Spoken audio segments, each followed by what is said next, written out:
life can be so challenging. Where can you go to get divine clarification, help, and advice? Well, may I introduce Natasha Venter, medium, coach, and direct connection to your guides and angels. Through her podcast, Life Clarifications, Natasha will help you navigate through and create your life's destiny. My name is Kevin McDonald, co-host of this podcast, and I've seen her work and know that through her incredible talent, you can be changed forever. So let's start another episode of Life Clarifications with Natasha.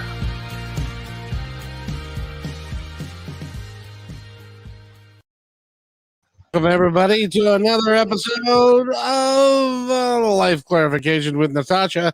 And by the way, in the opening, we say life can be so hard. What do you mean? Life is easy. It's a bowl of cherries. It's a cupcake, ice cream. It's with cherries on top. It's easy, right? Well, I know perspective helps a whole lot. And I am Natasha Venter, and I'm a medium intuitive personal awareness coach. And many who know me, I'm grateful for whoever watches and whoever can comment and whoever wants to talk to us about things. I am open to just wanting to support and help. And I do a lot of work, even if I'm not paid, to help someone get through what they're going through. And I know that when I have a session, that to honor myself, I do charge, just because I've done a lot of work to get to where I'm at. It's been a life lesson. It's been a life work. And, you know, like anybody who goes to college and gets paid, well, you know, I went to my college and I got paid. And so it's just one of those fine lines, but I'm still me. I'm still doing what I do. Like I work in an elementary school during the day. And during the school timelines and stuff like that. And, you know, maybe I walk by a classroom and all of a sudden I'll just hear stop and I'll peer in and I go, and I'll get a kind of an overview glance of somebody's energy. Not that I tap in unless I get permission, but everybody kind of has a signature of who they are. And I just say, thank you for what you're doing. I know you're trying to do your best. And, you know, just know that you're doing your better. And that's all you can really do right now. And I just want to send my appreciation for you right now.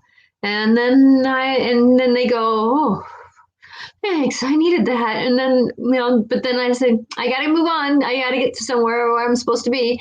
And I move on. And that's who I like to be, is just to support somebody through whatever they're going through. And if I can do that, I'm grateful. And then Mr. Wonderful Kevin here, McDonald, is our co-host who does support me in conversations, because sometimes I can say something and it's like there might be a little more clarification needed. That's why my email is Angelic Clarifications, because I'm here to help clarify life.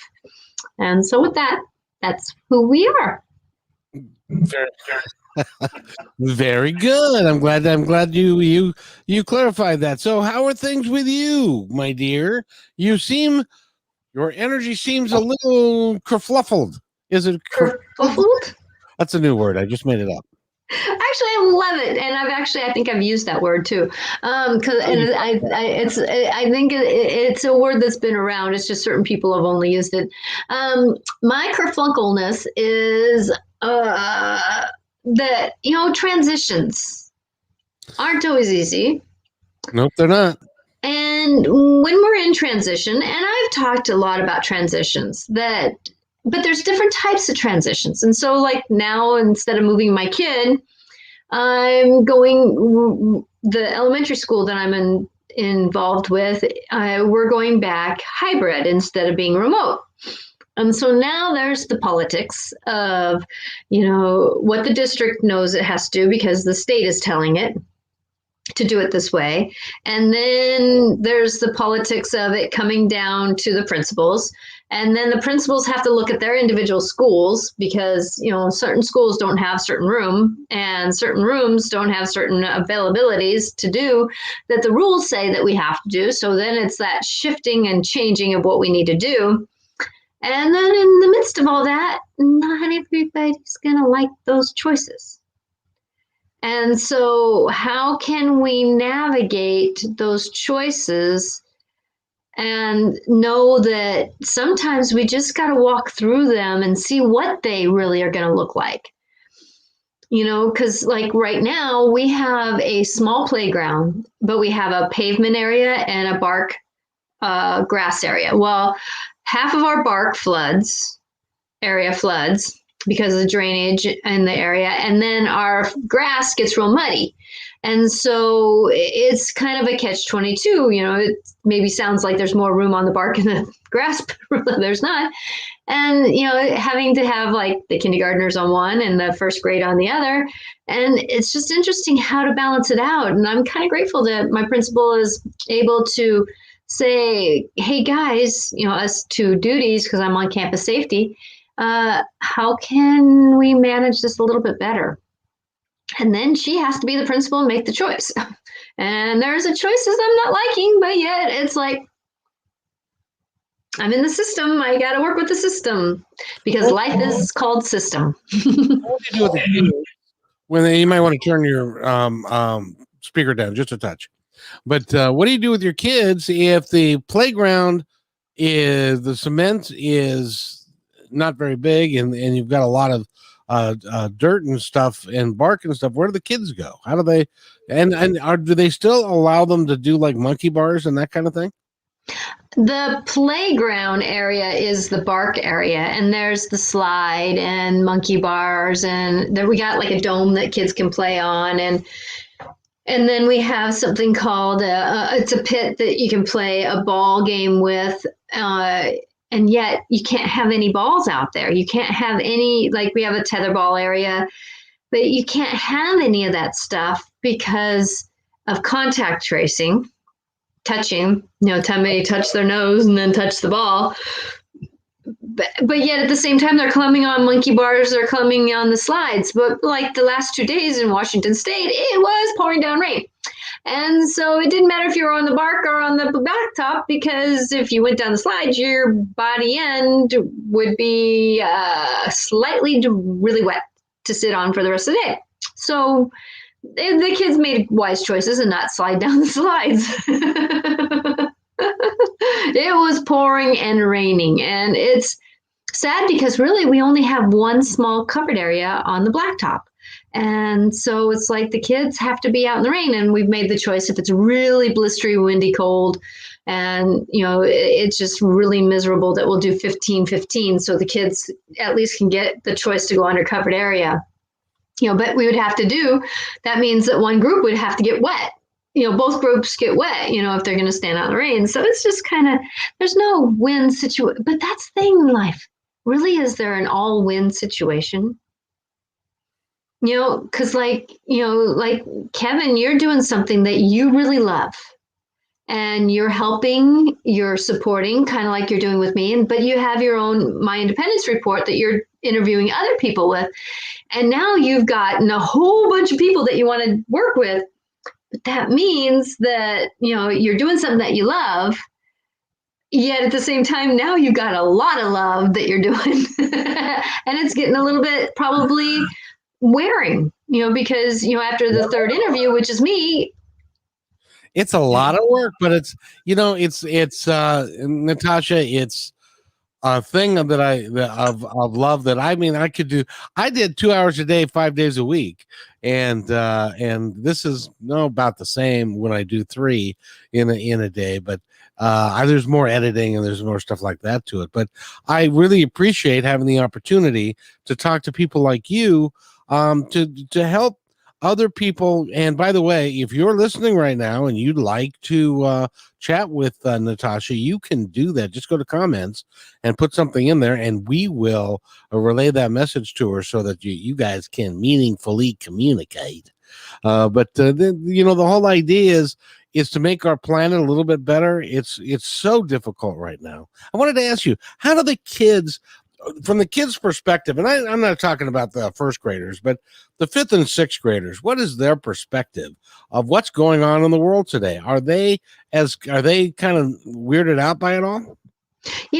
Frankly, I have not interacted with that group yet. Yes, I did some, we as a state kind of do quarterly testing. So I've done some interactions with them while testing, but basically it was basically, hi guys, I miss you. How are you doing? Yeah, you're doing good, and then, it's time to, get on to what we're doing here. And so I really haven't interacted with them. Ask me that in 2 weeks Okay, good. We will. because we'll have fourth, fifth, and sixth grade on the same playground that we just have kindergarten and first grade. And we're going to try to manage kids of that age group who have no balls, know nothing that they're doing, walking around on a playground, especially the blacktop where there's only like hopscotch and this kind of ball thing that the PE teacher, or not ball thing, but you can run on different things and different colored balls and dots. There we go. Get the right word in. Get the different dots you can do different games with and that kind of thing. But really, it's like a fourth, fifth, and sixth grader not having basketball, footballs, tetherballs. It's going to be a little entertaining. There would be no point, as far as I was concerned. There'd be no point in going outside and going to recess. If you're just gonna, it's like being in a prison yard. You're just wandering around. I guess we're gonna be out here for 10 minutes. And then, there's tag, but really, you're not really supposed to be that close to someone either. So, but on recess, we cannot be the don't have fun police. right. We are allowing them, but if they get into groups, we try to say, hey guys, remember masks and separate a little bit. Remember your trees. We call them trees because you have to stand, arm lengths apart. And so remember your trees, guys, remember your trees. And we try to say it in a light voice, but that's the thing about life, isn't it? That, it's like, oh, why do I have to do this to kids who just want to have fun and play with their friends finally again? Well, this is going to go down in history as similar to the early 60s when they used to have drills where you would hide underneath your desk to avoid the nuclear explosion. They're going to feel like this is the same thing going through school that they're having to deal with. It's just I feel sorry for the youth of America because they didn't do it. They can't prevent it. They can't do anything about it. And it's affecting their way of life in a great big way. And it has to be affecting their ability to study as well. I think it is, but you know what though? Walking around the classrooms, even though the kids are only in school 2 days a week and then they have to be online the rest of the time, the kids are actually getting along better.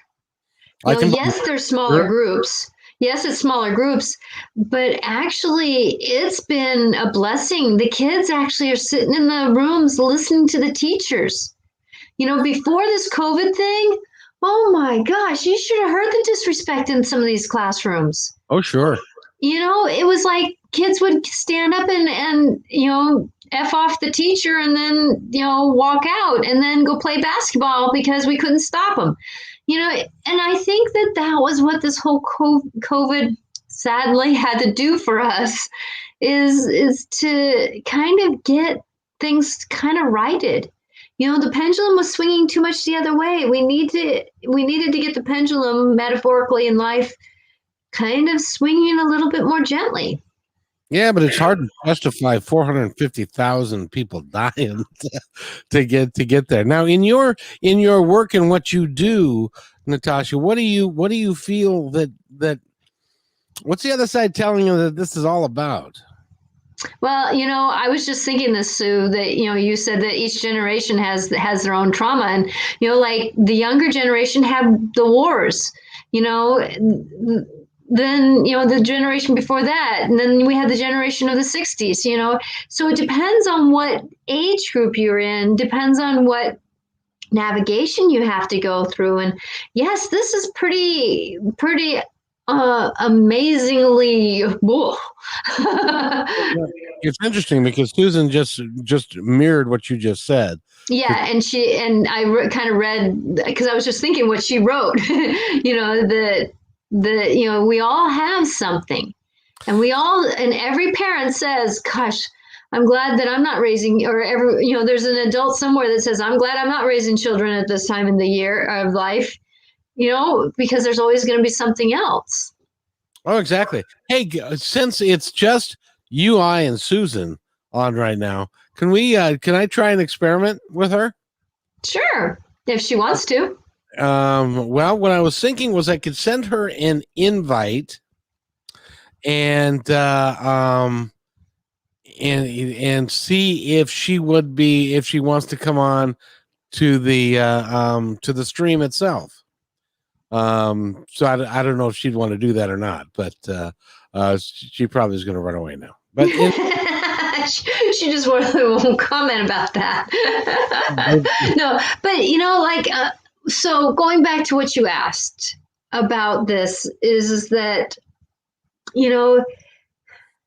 I have an understanding that just like what I said about the kids having disrespect, just like we just went through our previous president, we all needed a reset button. We all needed something to check in with ourselves. Because I know that I was witnessing many people, which I'm actually doing what they were doing before, where, they were running from kids in school to sports to eating, dinner on the go to coming home, trying to get homework done, and then off to bed. And then with all this going on, that I just told you that that's all it's right. just I'm not wearing pants. we needed this reset button, and the reset button was going to be not easy because of the way we were just so, I want to call it numb in some ways to what were we really trying to be in life.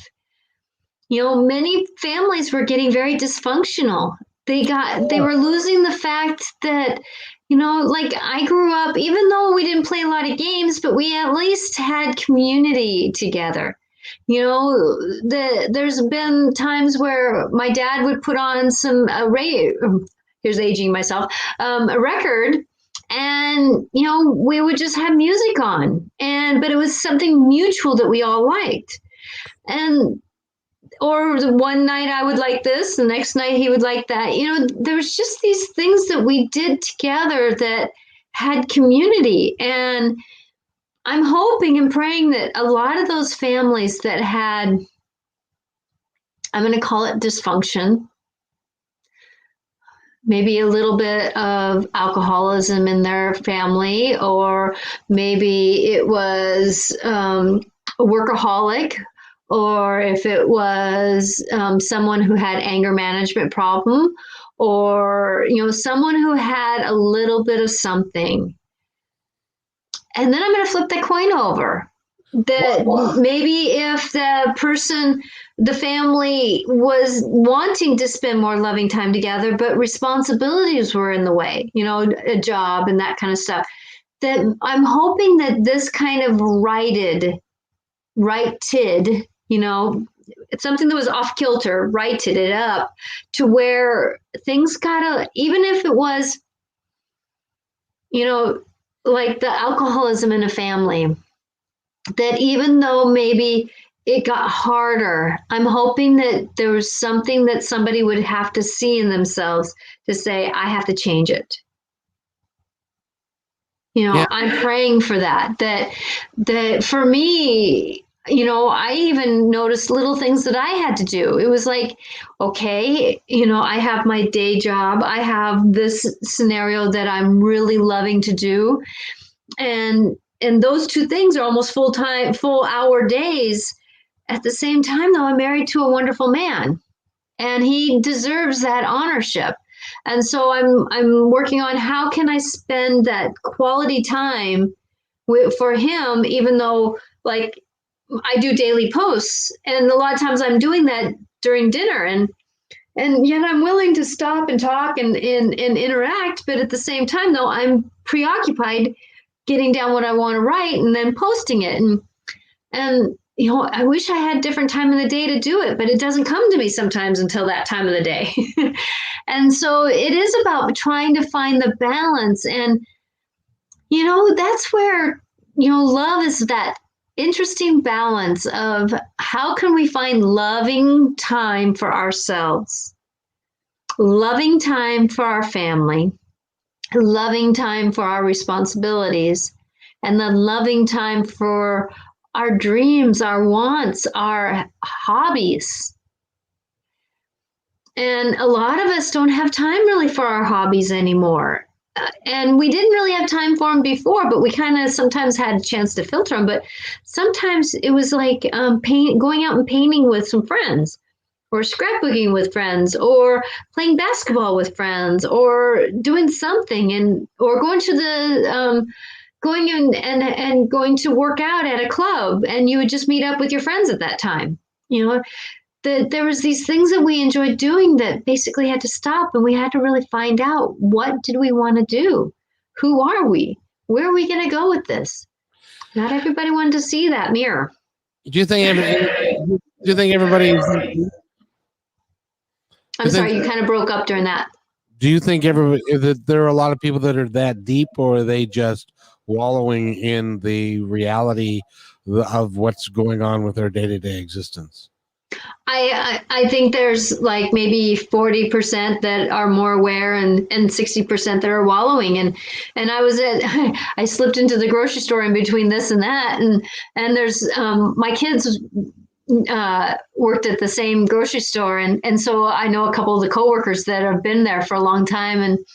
And so there's one that walked by, and it's like, having conversation with him, and he says, I said, "How you doing?" And he goes, "Oh, I'm doing great. I'm turning this shed into my little home away from home, and I built a fire pit where my, wife and I can sit down next to each other and have a fire.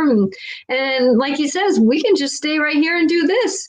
And then later I cooked up with him in the store because he was doing different jobs. And he goes, "Oh yeah, I love sausages. I love this area of the store. But my wife doesn't want me to eat them anymore. But that's when I go to my shed and I eat my hot dogs." What now? Why would he not want her to eat, or why would she not want him to eat sausages? Maybe they were too spicy, or a lot of that the cheaper hot dogs are not made with the best products. Oh, be still my foolish heart, really? I know it's in Bachelor Man 101, isn't it? Eat that stuff. Yeah, well, no, I used to make that stuff. I was in the restaurant when I was in doing chicken, and so I can tell you that's got everything, including the dust off the floor. Yes. In sausages. So that's like, ugh, I don't do those. Haven't for years. Yeah, I don't either. I've never been able to eat a hot dog. What type of, you said records, what music did you and your dad like to sit and listen to? My dad, it was the three of us, my dad, my mom, and I, we kind of liked a little bit of everything. It was kind of an interesting, my dad liked a lot of they always liked the upbeat music. Like there was a lot of the bands of the 80s that came on, the Scorpions and Loverboy and a lot of those kinds of bands. And my mom would always tell me, turn it up. It sounds good, And so one time my friend, a friend of mine stopped by the house and knocked on the door and says, "Is Natasha here? It sounds like she is." And my mom goes, "No," because she had turned down the music. So with that, we always listened to something that was just good music. It could have been a little bit jazzy. It could have been a little blues. It could have been a little rockish. It could have been a little of the 60s, 70s type of music, because I was born in 66. So, that era of whatever that was. Yeah, well, you didn't become musically aware until the mid 70s. Probably. No, I was very musical aware because during my very young years was the Vietnam War. And so instead of watching TV, my dad and mom would put on music. So it was something that I always heard. And you got to remember, though, and I've said this before in different things, most of my life, I remember more from the ages of 3 and before than I do from, let's say, 7 through 14, 15, 16. Really, that's interesting. Why would that be, do you suppose? My soul was very strong in my life. It wasn't about me being human here. It was about my soul doing work here this lifetime. And so I remember being born. I remember writing my contract coming in. I remember my mom picked me up out of the crib. I remember going to work with my dad. He used to carry me on his shoulders because he used to read meters. And so sometimes he would take me with me when my mom worked. And I just remember doing a lot. I remember stubbing my toe when I was small enough that I could still ride on my dad's back, or on my dad's shoulders. So I was like 4 years old because my dad was only 5'6", 5'7", 130 pounds. So he was not a tall man that I could be on his back or our shoulders for very long. Oh, wow. But you don't really remember because see the Vietnam War ended in 1975. So in the early 70s that would have been appropriate because you would have known that you would have been what 6 you would have been 9 in 75, right? Mm-hmm. So you'd have been aware of the last couple of years, and the last couple of years were pretty horrific. Yeah. And I remember that, because of the way that the TV was positioned, it was on a roller cart. So we can turn it to the front room, or we can turn it to the kitchen. And I remember my dad turning it off and then turning on music. Oh, sure. Well, in those days, Walter Cronkite was the only real news authority. And Susan has got a question for you. I know you're reading it now. You want me to read it for our listeners? Sure, please. Okay, Natasha, I always loved all sorts of music, but my mom would only listen to classical and would only play classical on her violin with no other genres. Why was she so inflexible about music? Obviously, she loved it. You would think she would love all kinds. There's sometimes where music is such a vibration. I'm going to call it that. And that vibration can be either, it's kind of like a bell ringing or wind chimes. You either like them or you don't. And that many times when we are going through something, trauma, drama, and taking a snapshot of what your mom was like, that she didn't have an easy life, and maybe that classical music was the only thing that didn't stir her.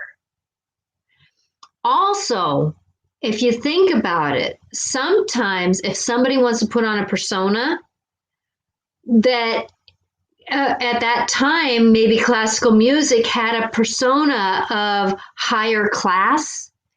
And if that higher class gave them more, classical music, people who had studies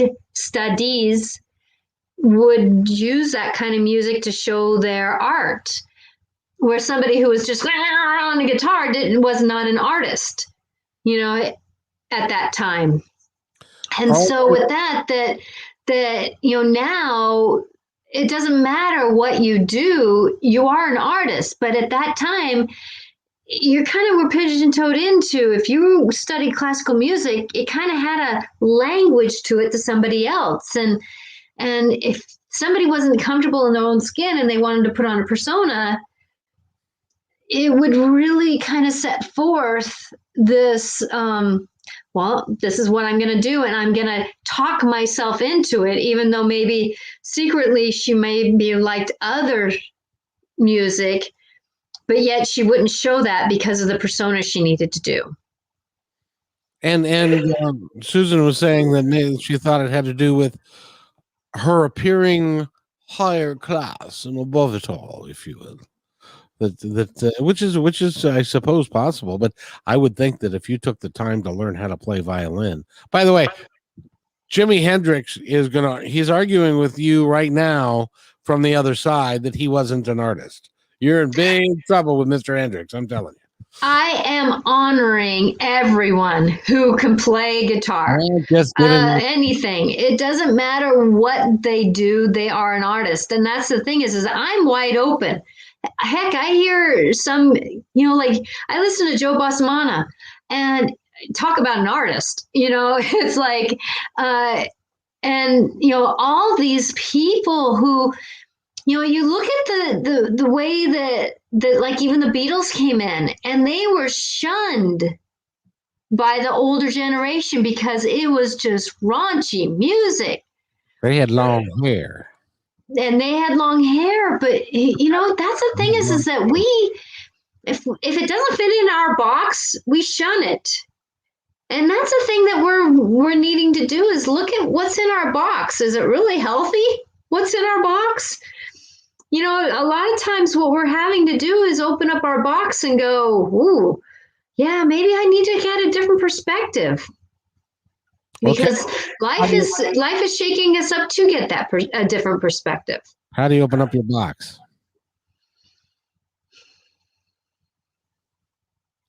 By checking in with what are I'm looking at how to explain this. Okay, so there's a lot of, I'm just going to pick on an industry here, the restaurants, because they've been, oh my gosh, picked on highly in this COVID thing. And my love so goes to you guys because it's not easy to be in an industry or the healthcare industry of gyms and that kind of stuff. That, like our YMCA just built a new building and then the COVID hit and now they got bills on a building that nobody can come in and pay their dues. Right. It's just one of those things that, but many of us, if we really look, we only believe that we can be a waitress because that's all I know. I'm not I'm going to just do a scenario of someone. I don't know this person. It's just a scenario. Maybe this person didn't graduate for high school and they ended up becoming a waitress and it was paying the bills, kind of, but yet, they didn't think they were smart enough. But actually, if they would look maybe that if they were to know that job gave them people skills, that job gave them the ability to multitask. That job gave them the ability to deal with people is another, I know that I just said that, but that's a whole 360 conversation, and yet to know what quality meant. That quality of how you do your job depends on how somebody's going to respect you or not respect you. And, there's a lot of those tools. And I know I'm not mentioning even half of what a waitress would learn from or waiter would learn from their job. But if they apply that language, what other job could they do?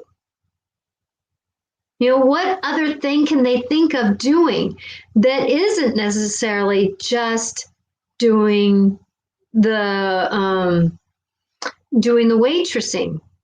And so with that, it is about believing that we can do something different. We just got to take the labels off of things and really start coming down to brass tacks. Oh, I work with people. Oh, I know how to interact with a grumpy person.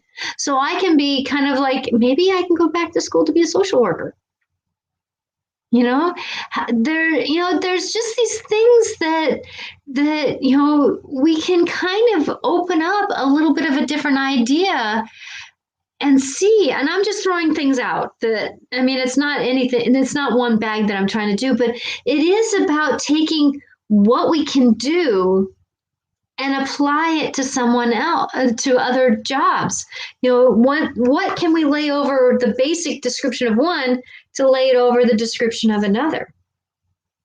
But at the same time, there are people that love being a waiter and love being a waitress, and that is their highest calling. So what they do is they end up like in New York in a fancy restaurant in New York City, and they can make some really nice money doing that, and they enjoy. That's how they live their life, and that's what they enjoy. So but as long as you're happy and love what you're doing, if you don't like being a waitress and you're forced into it, that's a whole different thing than if you love the work. Exactly. It's like somebody would say, how can, like I have a friend and she's like, I love that you are wanting to be on YouTube and on stage and stuff like that to help people. I want to be behind the scenes.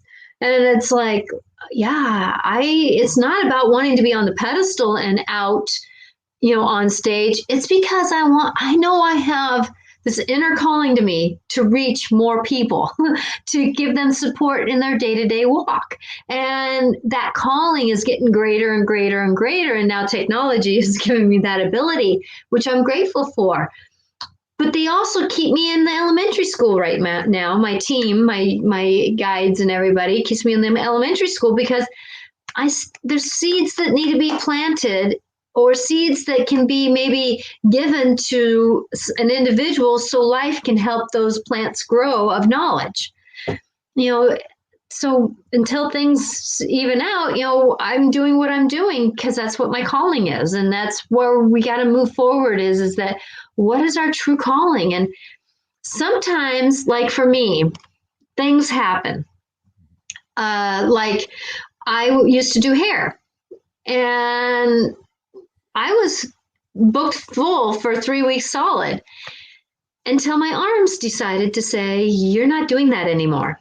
I would get so many cramps in my hand would freeze because I would get cramps. I would get migraines and my upper shoulders, my neck. I almost had neck surgery. But what it did is it gave me a chance to be on disability insurance, which actually gave me a chance to come home and be at home with my kids. When my mom and dad got sick, when my uncle got sick, I was able to manage life a little differently because something happened to me that redirected my life to help me to be where I was supposed to be. Now, was it fun having my mom die of Lou Gehrig's disease? No, but I couldn't imagine working full time and then having to take care of her, and then being a mom on top of it. I talk about the insane asylum. My head wouldn't have been where it is, and so with that it didn't matter how many tools I had. I was human going through that process, and not having a responsibility like working helped me. Well, that's good. You needed that. You needed that to take that time to be with your folks and stuff.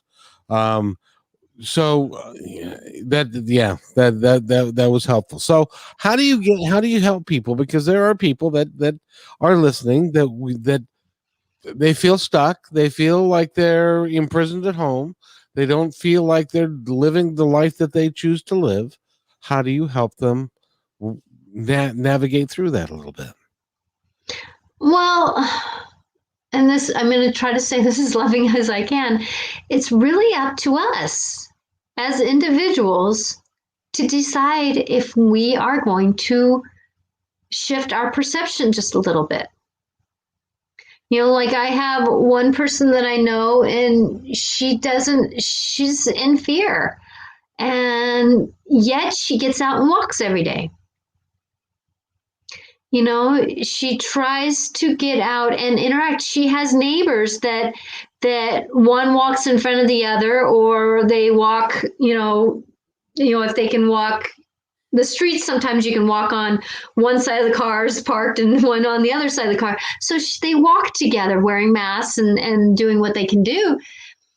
But she gets out and she tries to get out of in the house. I'm shut in. Oh, crap. She's trying to read books that are more uplifting than depressive. They're finding, like she says that she Zooms her son who lives in another state, that she really wants to go see the grandchild and everything, but yet she doesn't want to fly. And I can understand that. I can respect that. That it's not easy to get yourself moving. But I know for me that there was a couple days in there that, especially after I came home from flying, and yes, I had my day job where I was still Zooming with kids, but after a while you do the same thing every day, and it's kind of like you need something else to break up that rhythm.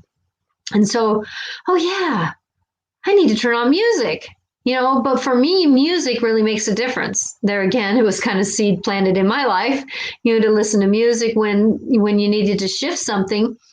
And so I would just turn on music. Sometimes it was more Celtic, sometimes it was more rock, sometimes it was more hip hop. It's that whatever works to find that song that kind of navigates you in that mood that you're in. Get yourself moving. Well, I'm sorry. Because hip hop is not music. Sorry. There again is perspective. Oh, there's some really good. I love Nelly. He's got that rhythm, and he actually helped me a lot with my anger when I was going through some real troubled times. So, yeah, no, there's a lot of good hip hop people. Okay, I'll take your word for that. I can't personally vouch for that. Of course, I'm an old British rock and roll guy, so but that's the way that goes. Susan has another comment, and I want you to comment on this because I want you to address what she calls a Kundalini awakening. Yes, I'm not working outside the home, which has allowed me to go through Kundalini awakening. That's been brutal, making my way through, but every day life is still challenging. No longer brutal, but it's still hard. Explain to somebody who doesn't know what she's going through. What the hell is she going through? Okay, well, Kundalini arising is basically being thrown through the doorway of an awakening of a spirituality knowing. And that this Kundalini energy it's the arising of, I don't want to call it's sexuality. It's not and it goes with our inner knowing of who we are. It's that awakening into different realms, different dimensions. And so sometimes it's hard to ground or actually be here when you're Kundalini awakening. It's almost like you're in it's like, God, I feel like I need to sleep all day because you're just not really here. Or when you're going through a Kundalini awakening, you're just so hypersensitive to any energy. Somebody has music up and it's like, oh, you're just, everybody goes through it a different way. It's not necessarily a one path deal, but there's some similarities to a lot of them. The Kundalini energy, the one thing that you can, the symbol for Kundalini energy is like two snakes wrapping together, coming forth from the root chakra up to the crown chakra. And so it's that awakening of our root chakra coming up into all our chakras around. And it's not an easy dance for those, especially going from, I know Sue was spiritually inclined, but yet this has really awakened her to, I know Sue, I've done a lot of spiritual work with her. And so just knowing that it kicks your butt into another reality. That's all I'm going to say. So is this something she wants to do on purpose? I don't want to say that it's. Well, when I did my Kundalini awakening, okay. It was a little different because I already had some dimensional work done. I've already had some knowings of myself in different realms. So for me, it was connecting my physical body to my spiritual work. So for me, that was the work that I was doing. And it wasn't so it was kind of around the time that my mom passed away and my dad were passing away. So it was that, and after that. So it was that kind of time when I was just so stirred up anyways, that it didn't really matter which way I was stirred, because I was going to awaken no matter what. And so with that, but the difference was that my lower chakras really, I was always working with my upper chakras. My lower chakras weren't really awake. They were pretty asleep. And so when I woke those up, life got a little different. It was, because those lower chakras are about being human. How do I love myself? How do I love others? How do I do my primal self? And so with that it really helped me to tap into my greater self. Gotcha. And she also says, I didn't sow specific things to open it. Some people do it. I didn't. It just happened after a major consciousness change during a healing session, very unexpectedly. Didn't do not specific things. Okay, so she just one of those things that just kind of came to her. Yeah, and that's the thing is that it's kind of like with me getting a massage one day, and all of a sudden I got the image of I have an understanding that we all have different guides. And one of my guides is my elder, and he's dragon. And when he awoken, the image I got was as he was in shackles and held down. And when we started unlocking the keys to the shackles, his scales in my mind, I can't even get it in the full picture. I mean, they were huge. So this dragon, when he got out of his shackles, I was like, oh, please don't take down Everett. Because I saw his tail go, so he aimed it towards the mountains. But he's huge. And when he awoken, it was like a whole new part of me was like, wow. And now, like, I was house cleansing, and I somebody's house, and I brought up my dragon, and she was like going, I'm eating that one in a dark alley. She says, I gotta go over here for a minute, because it was like that dragon that I channeled was pretty, like she says, it was pretty powerful. And with that, there's things that we do. It could be a massage. It could be walking down the street. It could be a medium session. It could be a past life regression. It could be something that just wakes us up to our greater self. It could have been this COVID thing. I'm hoping and praying that a lot of people with this COVID thing stepped into the spirituality world. It doesn't matter if they went more into religion or that kind of thing. I'm just asking for spirituality, because spirituality is based in love, and love for self, love for others.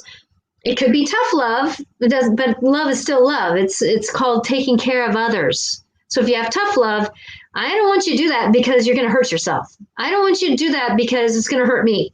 It's that tough love because it's going to, you want somebody to do better.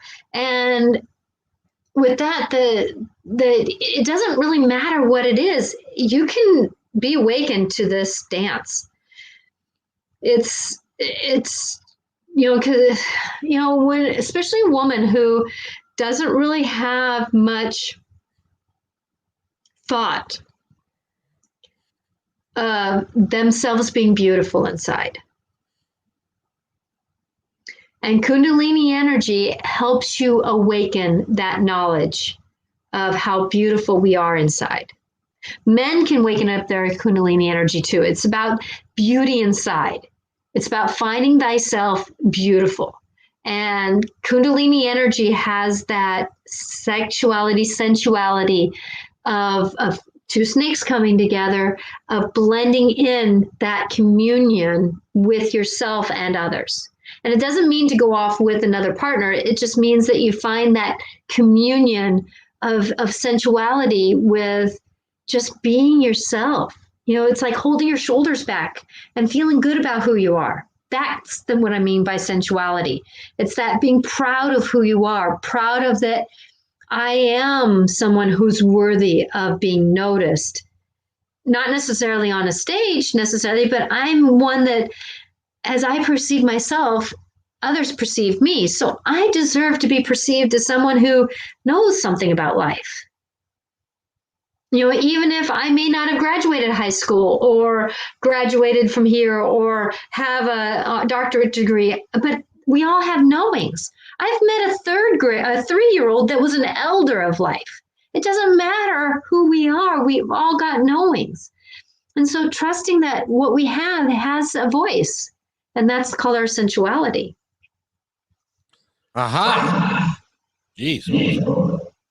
Yeah, we need to get you some earpieces, my friend. I'm looking at some that can help, because I think my mic is getting a little bit worn out, but I need to get some. I can't do those big earpieces for very long. They really just some earbuds. Yeah, and I was trying to find some. I was at Fred Meyer, but they're cheaper brand, and I need a better brand. So I'm gonna look on Amazon and see. I don't like to go on Amazon all that much, but yet sometimes we have to. These days I live on Amazon, so what do you do? I don't go shopping anymore just because I know people that have gotten COVID and died who went shopping, and Paul Ponton was one. They still don't know exactly where he got it from, but the last place he and Jude went were shopping, and they both got it. So it's just all have to be careful with this thing. So wear a mask, please. Everybody wear a mask. But it's tough. It's a tough thing. Do you want to pull some cards before we go? Oh, it is that time of the day, isn't it? It is indeed. Well, the angels. Whoop! I flip my cards around here. I'm using Doreen Virtue's angel cards. This is backwards. You know that? I'm used to Zoom. Zoom, you go one way. It goes the same way I'm going. So I'm using Doreen Virtue's angel cards. And I am asking the angels to bless us with a message that can help those who are on these crossroads of what should I do? Because I feel like a lot of people are on the crossroads of what should I do? Should I go out and go to the grocery store? Should I go walking with a friend? Should I trust breathing the air outside? Should I engage with going back to work? Should I engage with having the vaccination or not? Speaking of, I gotta email my doctor. It's just all those different things that should we say no to someone when we really want to say yes? Should we be selfish and take that moment away from family to take a breath of fresh air? It's like there's all these wonderings. I get it. It's tough right now, but all you can do is follow the guidelines and do everything you can to be safe and trust that everything's going to be okay. But you young whippersnappers, you don't have to worry about it quite in the same way that us old folk do. Yes. Yet at the same time, it's about not being naive. It's like I know that age group is very naive about death and all that kind of stuff, but I feel like this next round is going to be hitting more uniformly. We're going to be getting across hairs of like the Africa and the England or the. It's here. Yeah, it is here, but we're going to be getting the congestion of both of them, and I can't get a read on if we're going to stay in school or not. I'm not too sure. Well, we here have been really fortunate. We have not, and it's probably some people don't like the way the government's handled it, but they've kept the numbers down here much more than it is in a lot of different places. If they relax it here, though, it is just as easy to come roaring back until enough people are vaccinated. So they need to be careful, and if they need to only keep the kids there a couple of days a week, then that's what they should do. Mm-hmm. Don't know. I don't know. So well, even us who I personally can't, because I feel like that it's not going to be an EpiPen, just an EpiPen for me. It would almost be like if I got COVID, if I got the shot. I'm just being told intuitively, body-wise, I'm checking in, and it's like I can't, but yet I'm still very respectful. I wash my hands, I wear a mask. When, like, I was at the dentist yesterday, I didn't breathe out heavy. You know what I mean? I'm very conscious of what I do, who I'm with, where I'm at, and respect those around me. So, okay, so the first card I pulled, backwards. It's a rye, and she's saying yoga and exercise are essential to your well-being, peace of mind, spiritual growth right now. So in other words, if you're doing a lot of thinking, you need to be physical to process it. We're a physical body who has a mental mind, and we're doing a lot of mental thinking, but being physical helps process it. It helps the body process emotions. So the more physical we can be, even if it's sitting down and just wiggling, it's active. So whatever you can do, be a little active or interactive. Okay.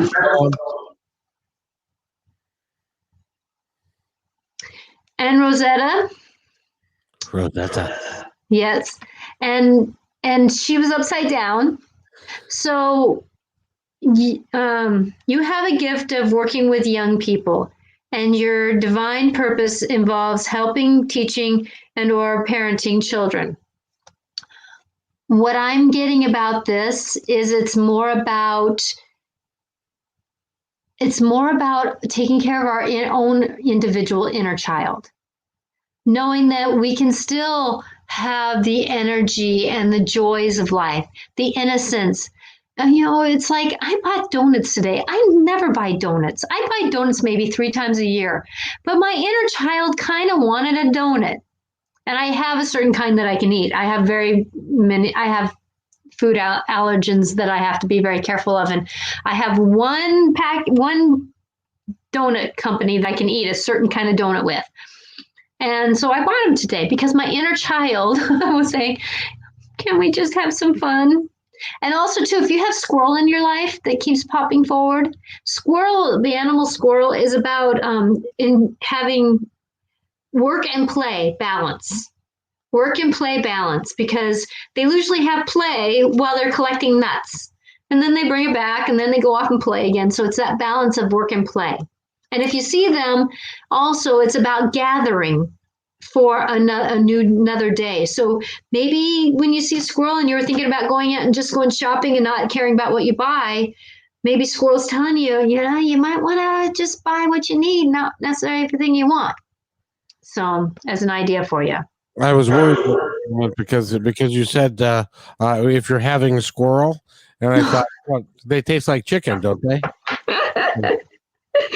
If you see a squirrel interacting with your life, like running across, like we have them that run across our a fence when I'm driving down my lane, so it's like, a squirrel pops up in your life.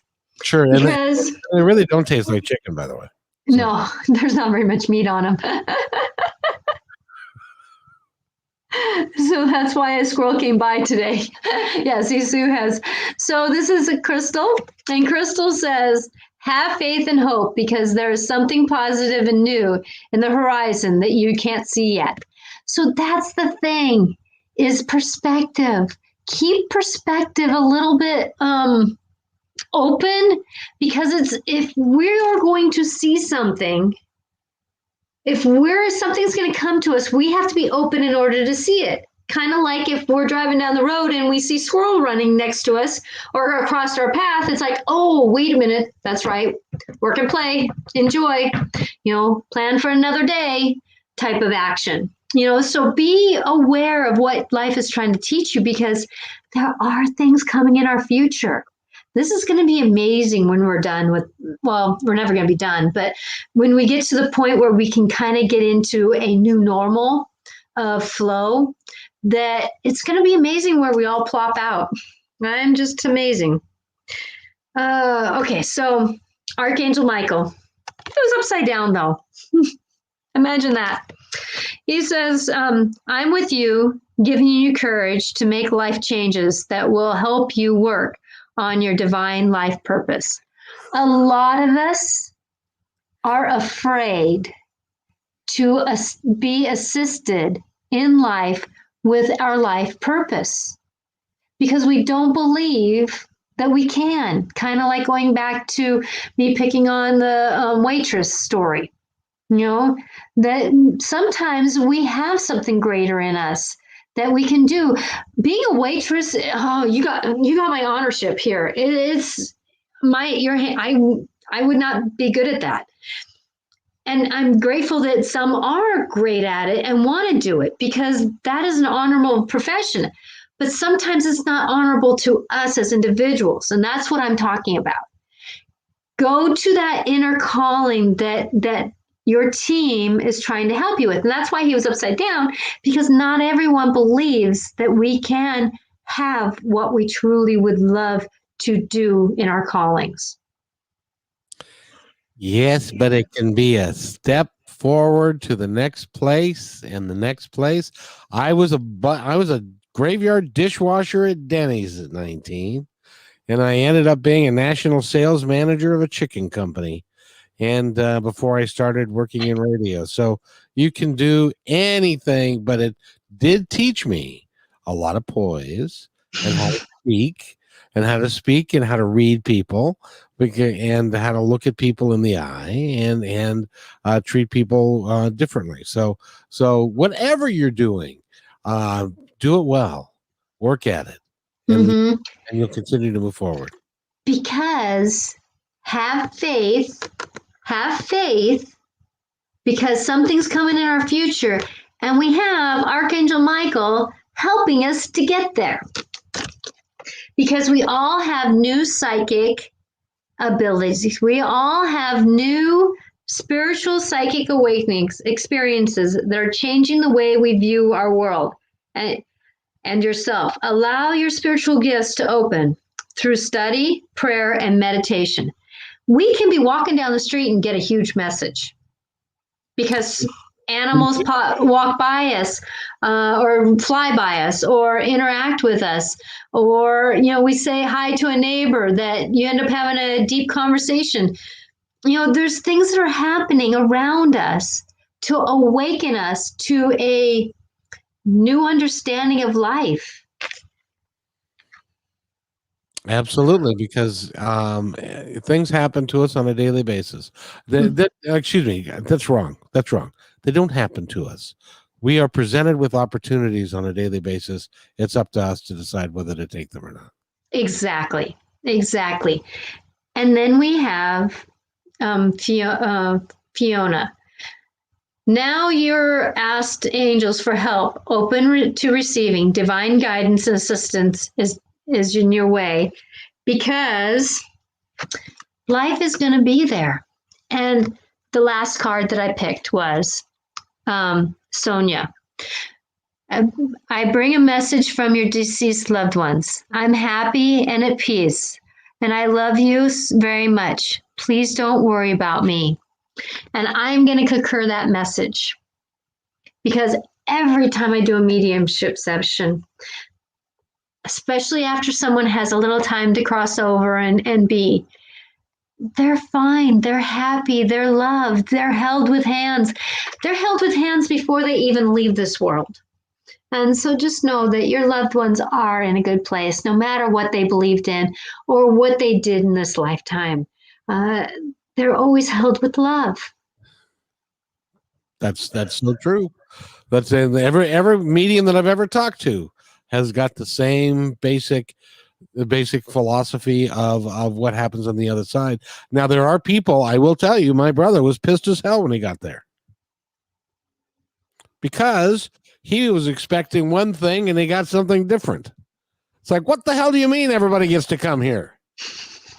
Yeah, because he was stuck. He was stuck in a very closed religious idea. Narrow, religious, rigid idea of what it is. And when he got there and he said, wait a minute. Are you telling me that my brother, who is a heretic and stuff and believes in spirituality and all that, he's coming here too? Yeah. Well, So he was a little irritated about all that. But we all come to this planet to have an experience. And if that was his experience, he learned a whole lot about it. He did. He had but that's why I was talking to Kim Miller, who is also a gifted medium, just like you are. And she said, well, you need to give him about a year.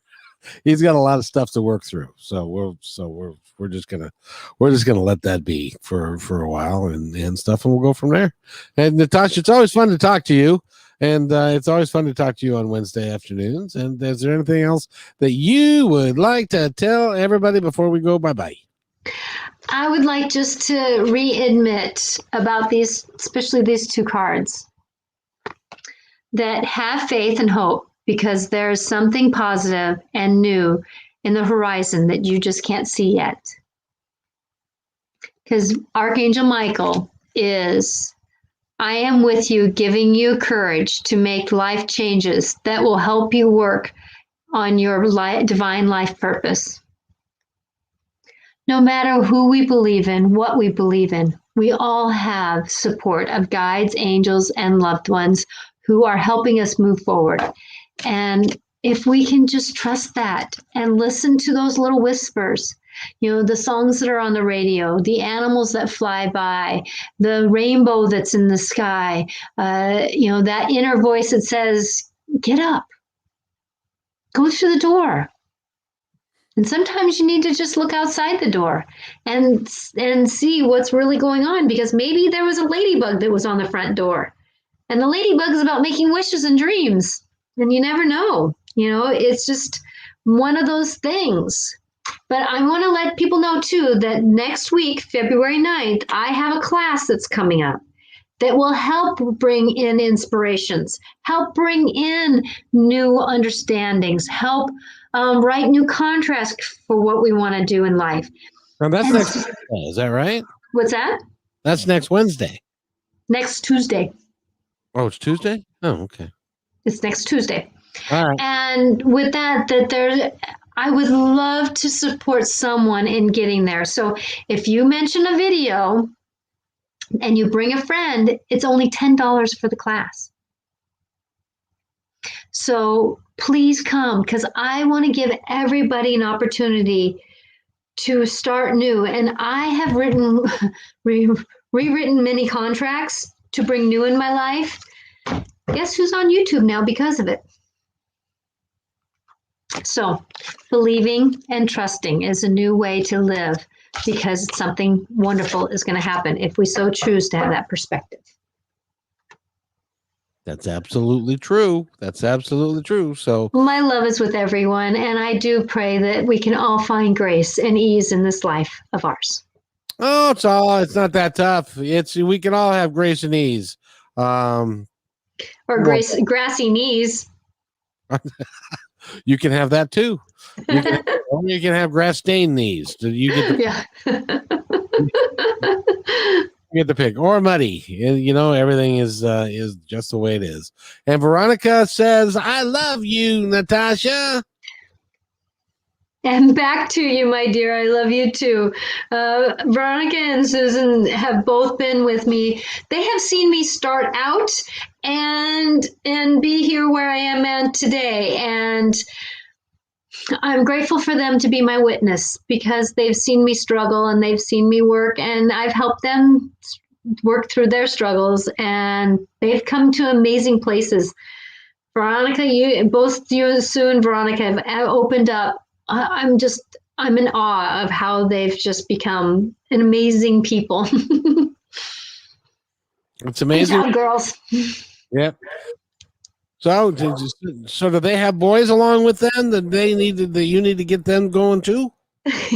Well, that's their own choice. Okay, that's a whole different conversation. That's a whole different conversation, and not to have one here. I got it. Unless they choose. We can record it and send it to people, we have that ability. So in any event, thank you so much. And thank you, Natasha. Anything you'd like to add before we go? You can reach me at angelicclarifications.com or Natasha at angelicclarifications.com. And yes, Sue, I understand that statement. I'm praying for that day, my dear. I'm praying for that day. So angelicclarifications.com is my website. Oh, very good. And we're going to be here next week on Wednesday. Any idea what you're going to talk about then? And one of these days, my dear, what I'm going to ask is that I'm going to start producing these for you, and we're going to ask someone like a Susan to man up and to come on board with you and to do some stuff and to broaden their horizons a little bit.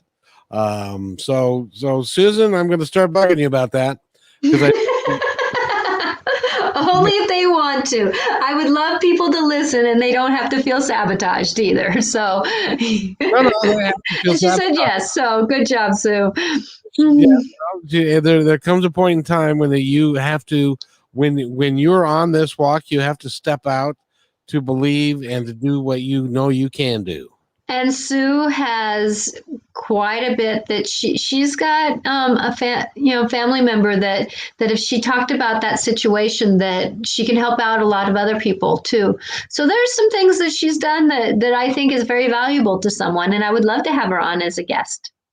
Well, and you see and see, there you are, and I'll stay here and produce it for you, but I don't need to be on with you. You need to have other folks that come here and stuff, and we can work that out. So yeah. So Sue, you said yes. I'm going to hold your ass to it. I'm sorry. I'm going to hold you to it. Yeah. I hope that you know that I mean what I say, and I say what I mean. So here you are. My love to everyone. Have blessings, and just know that tomorrow can be another moment where something amazing can happen. But it's up to us to have that perspective, to be there to witness it. So my love to you. Just happened to somebody today, so that's really good news. We'll see you next time.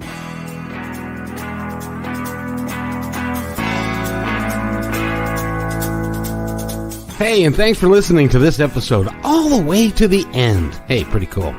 Hey, don't forget to follow us so you can receive regular updates and new posts. And remember, take care of each other, because each other's all we've got.